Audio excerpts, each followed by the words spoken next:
Late last night, Iran confirmed that it unintentionally shot down Flight 752.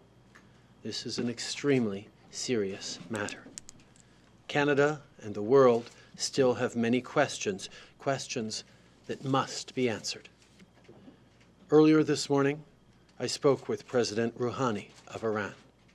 I told him that Iran's admission that its own armed forces unintentionally shot down Flight 752 is an important step towards providing answers for families, but I noted that many more steps must be taken.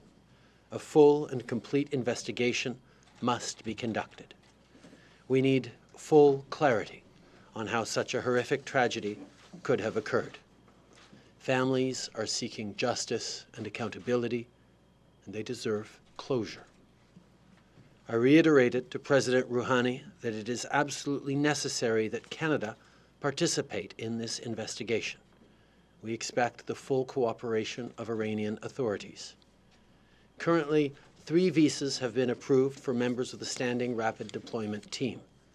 We expect that the lead members of this team will arrive in Tehran around 4 p.m. today and establish a presence on the ground to support Canadian families. Additional team members will follow.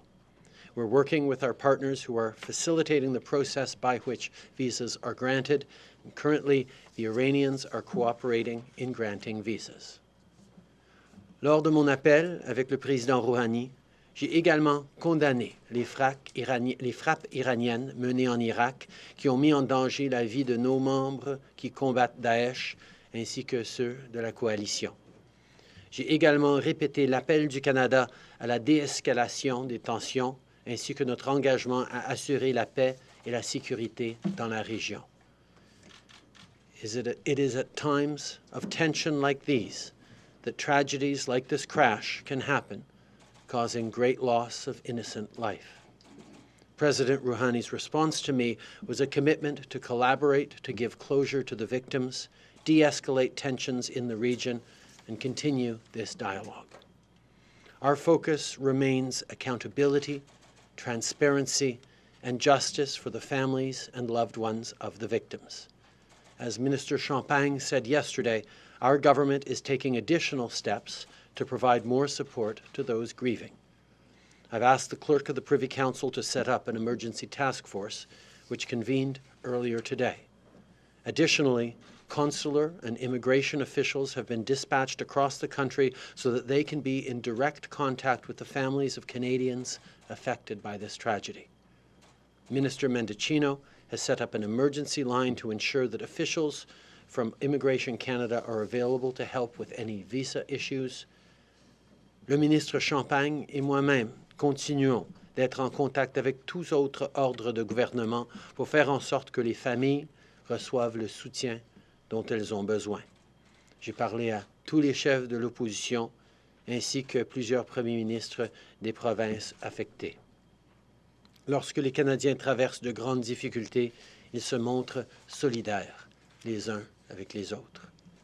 Face à la tragédie, nous avons su être là pour nos voisins, nos communautés et nos concitoyens. Je sais que cet élan de compassion apporte du réconfort à ceux et celles qui ont perdu un proche à la suite de cette tragédie.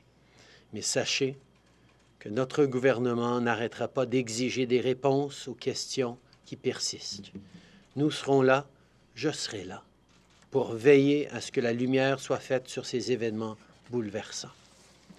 I remain in close contact with our partners, as are my ministers. Last night, I spoke to Prime Minister Abe of Japan, who is on his way to the Middle East, and I will soon be speaking again with Ukrainian President Zelensky and Swedish Prime Minister Löfven.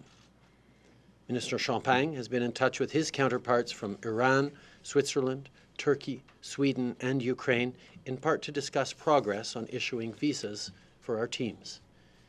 He will also reconvene a second call of the International Coordination and Response Group for the Families of Victims of PS 752 to coordinate our response for the families together with representatives from Ukraine, Sweden, Afghanistan, and the United Kingdom, who are also grieving. Le ministre Garneau s'est également entretenu avec les autorités françaises plus tôt aujourd'hui. Je vous assure que toutes ces discussions se poursuivent. I want to end by sharing with you a bit of what I did yesterday. I had a chance to sit with some of the families of the victims. They are hurt, angry, and grieving. They want answers. They want justice. What Iran has admitted to is very serious. Shooting down a civilian aircraft is horrific. Iran must take full responsibility.